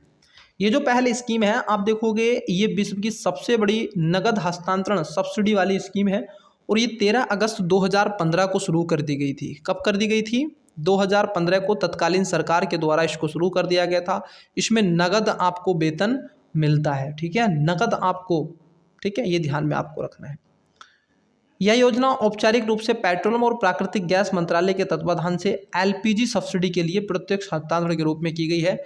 ये LPG जो है, LPG लिक्विड पेट्रोलियम गैस, ठीक है, जो आती है LPG सिलेंडर, तो उसमें आपको नगद सब्सिडी कितने रुपए मिलते हैं? समथिंग 310 या 20 रुपये आ जाते हैं, I think, I don't know sure about this, but this what 300+ rupees directly subsidy in consumer account. Okay, देखिए तो इसका बी राइट आंसर हो जाएगा। आइए अगले क्वेश्चन की तरफ बढ़ते हैं। तो इसको शामिल किया गया था, ये पूछा गया यूपीएससी में था, बड़ा अच्छा क्वेश्चन था ये, मैं भी इसको चौंक गया था कि ये कौन सी, तो इसको थोड़ा सा ध्यान में रखना। मनरेगा नहीं था, ना ही ये था। मनरेगा सबसे ज़्यादा भारत में रोजगार देने वाली एक स्कीम्स में से जाना जाता है। 2005-06 में इसको लाया गया था, ठीक है, भारत से लागू कर दिया गया। आइए अगला क्वेश्चन देखते हैं। 34 मतलब 34वां, निम्नलिखित कथनों पर विचार कीजिए। दो स्टेटमेंट है। पहला, आर्थिक समृद्धि की अवधारणा आर्थिक विकास की अवधारणा से अधिक व्यापक है। दूसरा, आर्थिक समृद्धि में वर्णात्मक तथा गुणात्मक दोनों पहलुओं को सम्मिलित किया जाता है।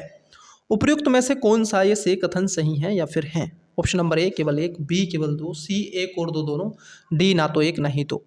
आइए वीडियो को पॉज करके देखिएगा, आंसर इसका क्या हो जाएगा बताने का प्रयास कीजिएगा। ठीक है, आइए देखते हैं राइट आंसर क्या होगा। स्टेटमेंट अब मैं पुनः पढ़ देता हूं, देखिए कैसे सुन।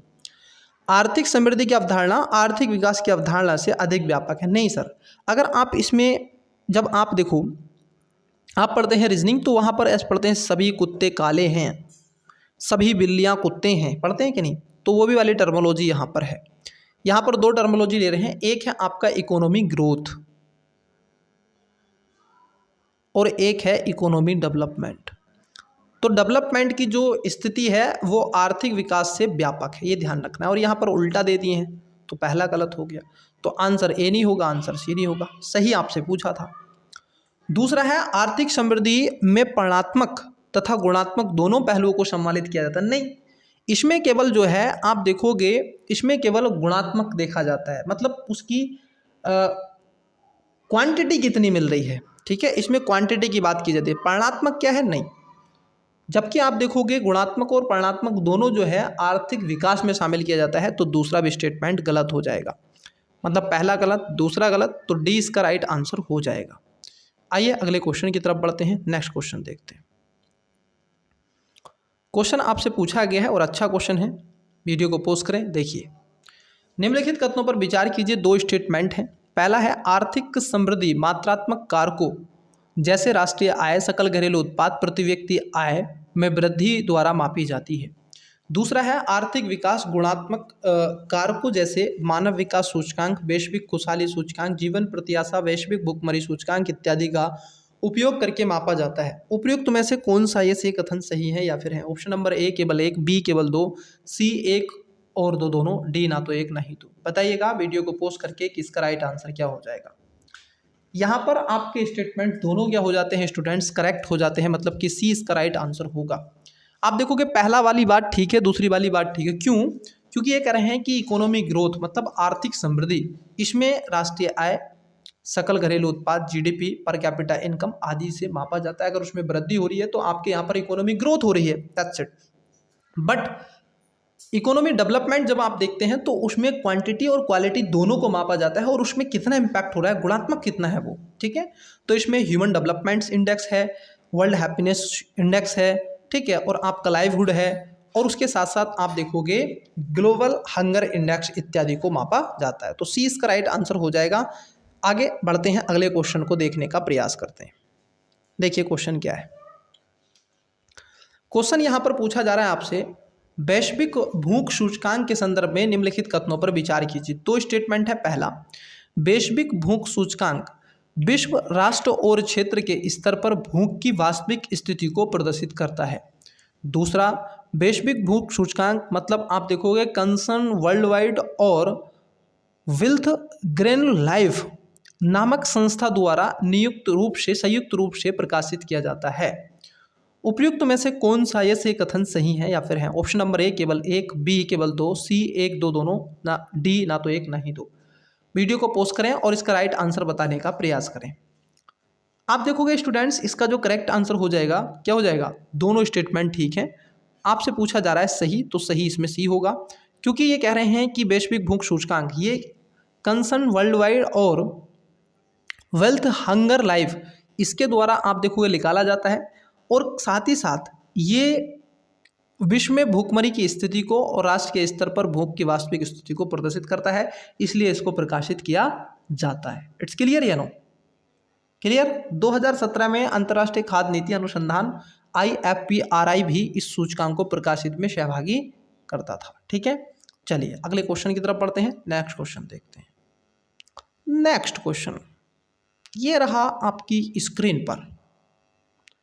कंप्यूटर जी अगला क्वेश्चन लगाया जाए। क्वेश्चन है आपका, वैश्विक भूख सूचकांक ज्ञात करने के लिए निम्नलिखित में से कौन सा यसे घटकों को सम्मिलित किया जाता है? अब देखो मैं कहता हूं जितने अधिक स्टेटमेंट स्टूडेंट्स इतना इजी क्वेश्चन। 4 स्टेटमेंट है, एलिमेंट मेथड लगाइए और आंसर पाइए। कैसे? आइए अब घटक पूछें आपसे, ग्लोबल हंगर इंडेक्स। पहला अल्पोषण, दूसरा बाल मृत्यु दर, तीसरा लंबाई के अनुपात में कम वजन, चौथा आयु के अनुपात में कम लंबाई। नीचे दिए गए कूट का प्रयोग कर सही उत्तर को चुनिए। ऑप्शन नंबर ए केवल 1 और 2, बी केवल 1 और 3, सी केवल 2, 3 और 4, डी 1, 2, 3 और 4। बताइएगा राइट आंसर क्या हो जाएगा। मैंने कहा आपसे एलिमेंट मेथड लगाइए और आंसर पाइए।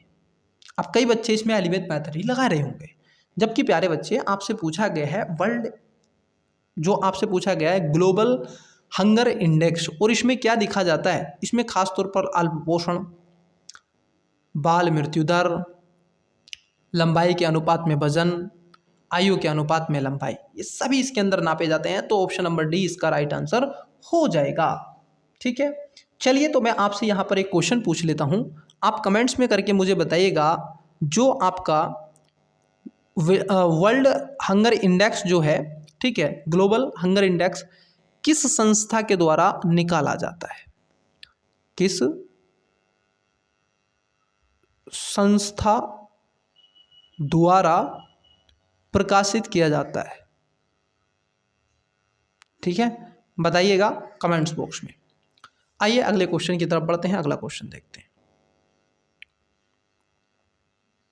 देखिए ये कह रहे हैं मानव विकास सूचकांक ह्यूमन डेवलपमेंट इंडेक्स के संदर्भ में निम्नलिखित कथनों पर विचार कीजिए। दो स्टेटमेंट है। पहला, मानव विकास सूचकांक की संकल्पना वर्ष 1999 में संयुक्त राष्ट्र विकास कार्यक्रम द्वारा प्रस्तुत की गई। दूसरा, मानव विकास सूचकांक का मान 0 और 1 के बीच होता है, जहां 0 मानव की खराब स्थिति एवं 1 बेहतर स्थिति को प्रदर्शित करता है। उपयुक्त में से कौन सा यह से कथन सही है या फिर है? ऑप्शन नंबर ए केवल 1, बी केवल 2, सी 1 और 2 दोनों, डी ना तो 1 ना ही 2। बताइएगा वीडियो को पोस्ट करके कि इसका करेक्ट आंसर क्या हो जाएगा। इजी सा क्वेश्चन है, इस पर मैं बात कर चुका हूँ, समझाना इसमें कुछ है नहीं। मैंने आपको कई बार बताया था कि जब आपको यूपीएससी के क्वेश्चन में नंबर दे दे कोई तो होशियार हो जाइएगा, और 95% वो क्वेश्चन गलत होता है। मैंने बताया था पहले ही। देखिए ये कह रहे हैं कि सर 1999, नहीं सर 1999 नहीं, 1990 बोलिएगा सर, 1990 में इसको स्टार्ट किया गया था। तो पहला स्टेटमेंट आपका गलत है, और दूसरा स्टेटमेंट इज राइट है। ये कहते हैं कि 0 से 1 के बीच में होता है, और 0 मानव विकास की खराब स्थिति को और 1 बेहतर स्थिति को दर्शाता है। भारत की स्थिति बताइएगा 2024 के अनुसार कितनी है। 2024 में जो आप देखोगे ग्लोबल ह्यूमन डेवलपमेंट इंडेक्स में कितनी है, 2024 में बताइएगा कितनी है। ठीक है, यूएनडीपी इसको निकालता है, प्रकाशित करता है, 1990 से कंटिन्यूसली इसको निकाला जा रहा है। आइए अगले क्वेश्चन की तरफ बढ़ते हैं। बताइएगा नंबर कितना है भारत का 2024 में। देखिए क्वेश्चन नंबर 41वां, देखिए क्या है सर। ये कह रहे हैं मानव विकास रिपोर्ट के अंतर्गत मानव विकास सूचकांक के अतिरिक्त कौन सा या शेष सूचकांक सम्मिलित किया या किए जाता है या जाते हैं या फिर हैं। 4 स्टेटमेंट हैं, नीचे दिए कूट का प्रयोग कर सही उत्तर को चुनिए। पहला स्टेटमेंट देखिए, दूसरा, तीसरा। पहले में देखते हैं असमानता समायोजित मानव विकास सूचकांक, दूसरा लैंगिक असमानता सूचकांक, तीसरा बहुआयामी निर्धनता सूचकांक, चौथा लैंगिक विकास सूचकांक। नीचे दिए कूट का प्रयोग कर सही उत्तर को चुनिए। ऑप्शन नंबर ए केवल 1, बी केवल 1 और 2, सी केवल 1, 2 और 4, डी 1, 2, 3 और 4। वीडियो को पॉज करें और राइट आंसर बताने का प्रयास करें। तो इसका राइट आंसर क्या हो जाएगा स्टूडेंट्स, इसमें आप देखोगे चारों स्टेटमेंट, ठीक है, मतलब कि डी इसका राइट आंसर हो जाएगा। आइए अगले क्वेश्चन की तरफ बढ़ते हैं। अगला क्वेश्चन देखते हैं। समझाना तो इसमें था नहीं, तो इसमें क्या ही समझाना है, क्योंकि बहुत बार मैं आपसे कर चुका हूँ। ये एकदम डिफरेंट क्वेश्चन है, आपसे पूछा जाएगा। ऐसे क्वेश्चन थोड़े से हार्ड में रखता हूँ, ये आप कहोगे नॉर्मल होते हैं, वैसे तो होता है ये नॉर्मल क्वेश्चन है, लेकिन फिर भी पता है तो पता है, ना पता है तो ना पता है। क्लियर। मानव पूंजी सूचकांक निम्नलिखित में से किस अंतरराष्ट्रीय संस्था द्वारा जारी किया जाता है? कौन सी संस्था है, कौन सा? Human capital index. Option number ए संयुक्त राष्ट्र विकास कार्यक्रम, बी विश्व बैंक, सी अंतर्राष्ट्रीय मुद्रा कोष और डी विश्व स्वास्थ्य संगठन। बताइएगा इसका राइट आंसर क्या हो जाएगा। अभी करके आ रहा हूँ पीछे, ये क्वेश्चन कर लिया है और ये क्वेश्चन कर लिया है, तो कमेंट्स कर दीजिएगा इसका आंसर। बिल्कुल सेम क्वेश्चन क्या है, ये बिल्कुल रिपीट क्वेश्चन है, मैं बता रहा हूँ। कर दिया आंसर, आपको बताना है कमेंट्स। चलिए अगला क्वेश्चन देखते हैं। ये थोड़ा सा डिफरेंट क्वेश्चन है और अच्छा क्वेश्चन है। क्वेश्चन क्या है? क्वेश्चन है हैप्पी प्लैनेट्स इंडेक्स को मापने में किन किन कारक या कारकों को सम्मिलित किया जाता है? पहला है खुशहाली, दूसरे में जीवन प्रत्याशा, तीसरे में पारिस्थितिकी पदचिन्ह और चौथे में परिणामों की असमानता। उपयुक्त में से कौन सा ये से कथन सही है या फिर है? ऑप्शन नंबर ए केवल 3, बी केवल 1 और 3, सी केवल 1, 2 और 4, डी केवल 1, 3 और 4 को इसके अंतर्गत रखा जाता है। आइए बताइएगा राइट आंसर क्या होगा। तो क्या हो जाएगा इसमें? चारों बातें क्या है स्टूडेंट्स? ठीक है, खुशहाली तो खुशहाली होगी भाई, हैप्पीनेस। जीवन प्रत्याशा, आपका जीवन प्रत्याशा दर सही रहेगी ना तो आप खुश रहोगे। पारिस्थितिकी पदचिन्ह मतलब आपको स्टेटस सोसाइटी में। परिणामों की असमानता, जितने भी रोजगार के अवसर हैं वहाँ पर भी आपको अपॉर्चुनिटी मिले, तो ये चीज़ें हैं। आपके पास अपॉर्चुनिटी होंगी तो आप खुश रहेंगे, ठीक है, तो इसमें डी। आइए अगले क्वेश्चन की तरफ बढ़ते हैं। वैसे निकालता कौन है बताइएगा इसको कौन जारी करता है? तो इसको जारी करता है न्यू इकोनॉमिक्स फाउंडेशन, ठीक है। कौन करता है? न्यू, मैं आपको बता दूं कौन जारी करता है इसको, हैप्पी प्लैनेट्स इंडेक्स को न्यू इकोनॉमी फाउंडेशन इसको क्या करता है? प्रकाशित करता है, तो ध्यान में रखना। आइए अगले क्वेश्चन की तरफ बढ़ते हैं। नेक्स्ट क्वेश्चन देखते हैं क्या है। क्वेश्चन आपसे पूछा जा रहा है, जरा समझना। क्वेश्चन पूछा जा रहा है आपसे कि वैश्विक लैंगिक अंतराल report global gender gap index के संदर्भ में निम्नलिखित कथनों पर विचार कीजिए। दो स्टेटमेंट है। पहला, इस रिपोर्ट का प्रकाशन विश्व आर्थिक मंच द्वारा किया जाता है। दूसरा, वैश्विक लैंगिक अंतराल सूचकांक 0 से 1 के मध्य विस्तारित है और इसमें 1 का अर्थ है पूर्ण लैंगिक असमानता और 0 का अर्थ है कि पूर्ण लैंगिक समानता। उपयुक्त कथनों में से कौन सा या से सही है या फिर है? ऑप्शन नंबर ए केवल 1, बी केवल 2, सी 1 और 2 दोनों, डी ना तो 1 ना ही 2। वीडियो को पॉज करें और राइट आंसर बताने का प्रयास करें। देखिए सर, इसका जो राइट आंसर हो जाएगा, क्वेश्चन नंबर आपका कितना है सर? 46 हम कर रहे हैं, तो इसका राइट आंसर हो जाएगा ऑप्शन नंबर आप देखोगे ए, केवल पहला इसमें ठीक है। ठीक है, क्यों है? यहाँ पर जो है ये जो दूसरा स्टेटमेंट है ये कह रहे हैं कि ये सूचकांक में 0 से बद्धे के बीच में निकाला जाता है, ये बात ठीक है। आप देखोगे जो 0 है इसकी बात कर लें, ये पूर्ण लैंगिक असमानता की बात करता है, ठीक है। ये क्या करता है? पूर्ण लैंगिक असमानता की। और जो बात करता है आपका समानता की, तो वह लैंगिक समानता में अगर 1 पर है, तो दूसरा गलत है। तो आंसर बी और सी तो नहीं था, पहला वाली बात ठीक है। ये वर्ल्ड इकोनॉमी फोरम के द्वारा निकाला जाता है, तो इसका राइट आंसर ए हो जाएगा। इसमें समझाना और कुछ था ही नहीं। तो आइए अगले क्वेश्चन की तरफ बढ़ते हैं। इसमें शिक्षा और स्वास्थ्य आदि राजनीतिक स्तर, महिलाओं और पुरुषों के बीच में भेदभाव के सिद्धांतों को रखा जाता है।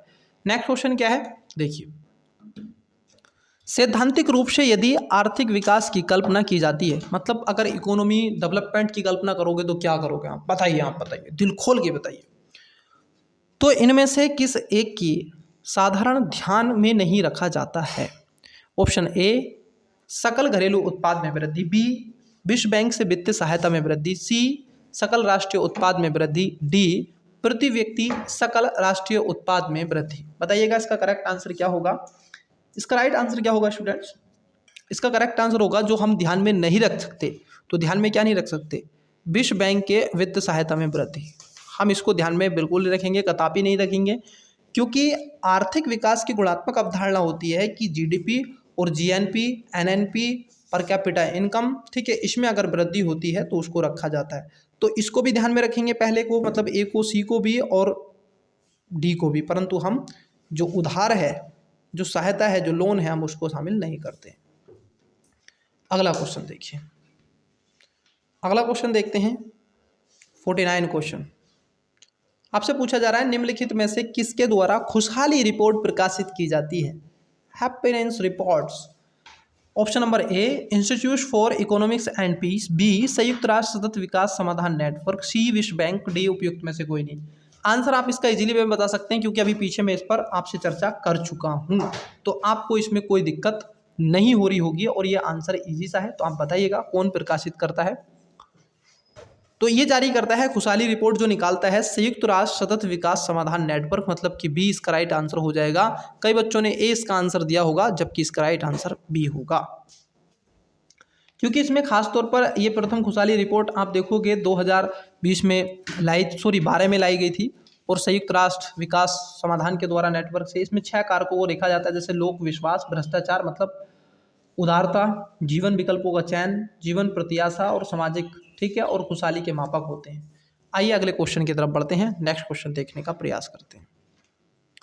अगला क्वेश्चन है आपका, समावेशी समृद्धि के लिए क्या आवश्यक है? समावेशी, सतत विकास, सबका साथ, सबका विकास, सबका विश्वास और सबका प्रयास, भारत सरकार का नारा सुना है नहीं, जो तत्कालीन सरकार है, सुना है कि नहीं? बिल्कुल वही चीज़ आपसे पूछी है, बताइएगा। प्रधानमंत्री बहुत बार इस शब्द को बोलते हैं, समावेशी विकास, लिखते भी आप बहुत बार इसमें, और यूपीएससी ने क्वेश्चन भी पूछा है इस पर, समावेशी विकास पर 2024 वाली परीक्षा में मेंस की हुई है। ऑप्शन ए है अधोसंरचनात्मक सुविधाओं का विकास, बी है कृषि का पुनरुत्थान, सी है शिक्षा एवं स्वास्थ्य जैसी सामाजिक सेवाओं की अधिकाधिक, और डी उपयुक्त सभी। वीडियो को पॉज करें, राइट आंसर बताने का प्रयास करें। तो इसका करेक्ट आंसर हो जाएगा ऑप्शन नंबर, आप देखोगे डी इसका राइट आंसर हो जाएगा। इसमें अधोसंरचनात्मक विकास होना चाहिए, कृषि का पुनरुत्थान होना चाहिए, शिक्षा, स्वास्थ्य और सामाजिक सेवाओं में अधिकाधिक उपलब्धता सबको मिले, मतलब कि अंतिम पंक्ति में खड़े व्यक्ति को भी किसी भी सर्विस या सेवा का लाभ भरपूर मात्रा में मिले, तो उसको हम क्या कहेंगे? उसको हम समावेशी समृद्धि कहेंगे। अगला क्वेश्चन देखते हैं। नेक्स्ट क्वेश्चन है आपकी स्क्रीन पर, कंप्यूटर जी अगला क्वेश्चन लगाया जाए। देखिए क्वेश्चन क्या है,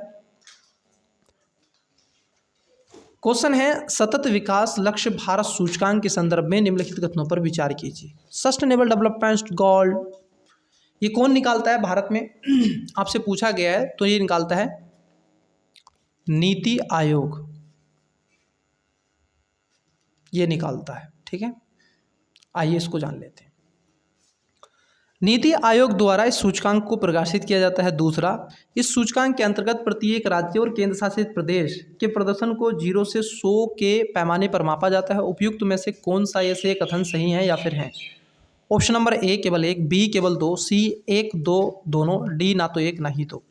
बताइएगा स्टूडेंट्स, इसका राइट आंसर क्या हो जाएगा? करेक्ट आंसर इसका क्या हो जाएगा? ऑप्शन नंबर आप देखोगे इसका आंसर सी हो जाएगा, मतलब कि दोनों बातें ठीक है, पहला और दूसरा ठीक है। और ये जो स्टार्ट किया गया था, ये आप देखोगे 2018 से भारतवर्ष में इसको स्टार्ट किया गया, नीति आयोग के द्वारा इसको प्रकाशित किया जाता है, ठीक है। और इसमें केंद्र शासित प्रदेश सब रखे गए हैं और 0 से 100 के बीच में ही रखा गया है, ठीक है। चलिए, स्टेट और यूटीज को भी शामिल किया गया है। अगला क्वेश्चन है आपका, वैश्विक शांति सूचकांक के संदर्भ में निम्नलिखित कथनों पर विचार कीजिए। ग्लोबल पीस इंडेक्स, ठीक है, which of the following is correct answer आपको बताना है। देखिए पहला, यह सूचकांक institute for economics and peace नामक संस्था द्वारा जारी किया जाता है। दूसरा, इसके अंतर्गत 23 गुणात्मक और मात्रात्मक संकेतकों के आधार पर विश्व के देशों की शांति के स्तर का आकलन किया जाता है। उपयुक्त में से कौन सा ये से कथन सही है या फिर है? ऑप्शन नंबर ए केवल 1, बी केवल 2, सी 1 2 और दोनों, डी ना तो एक ना ही दो। वीडियो को पॉज करें, करेक्ट आंसर बताने का प्रयास करें। इसका करेक्ट आंसर हो जाएगा, आप देखोगे दोनों, मतलब पहला, इसमें पहला स्टेटमेंट भी ठीक है, दूसरा स्टेटमेंट भी ठीक है, मतलब कि इसका राइट आंसर सी है। आप देखोगे ये सूचकांक इंस्टीट्यूट फॉर इकोनॉमिक्स पीस के द्वारा ही जारी किया जाता है, वैश्विक शांति सूचकांक, और इसमें 23 गुणात्मक मात्रात्मक संकेतकों के आधार को देशों में शांति का स्तर रखा गया है, ठीक है। और ठीक है, तो इसको आपको क्या है ध्यान में रखना है। अगले क्वेश्चन की तरफ बढ़ते हैं, अगला क्वेश्चन देखते हैं। आई थिंक ये क्लास का लास्ट क्वेश्चन है, आइए देखते हैं और फिर हम ब्रेक लेते हैं, अगले किसी टॉपिक पे मिलेंगे अगले किसी क्वेश्चन के साथ में। आइए देखते हैं लास्ट क्वेश्चन इस क्लास का क्या है। लेगाटम समृद्धि सूचकांक के घटकों में सम्मिलित है, लेगाटम समृद्धि सूचकांक के घटकों में सम्मिलित है। पहला, इसमें 4 स्टेटमेंट है। पहला, अर्थव्यवस्था की गुणवत्ता, दूसरा है बाजार पहुंच एवं असंरचना, तीसरा है व्यक्तिगत स्वतंत्रता और चौथा है सामाजिक पूंजी। उपयुक्त में से कौन सा ये से कथन सही है या फिर है? ऑप्शन नंबर ए केवल 1 और 4, बी केवल 1 और 2, सी केवल 1 2 और 4, डी केवल 1 2 3 और 4। वीडियो को पॉज करें, करेक्ट आंसर बताने का प्रयास करें, ठीक है।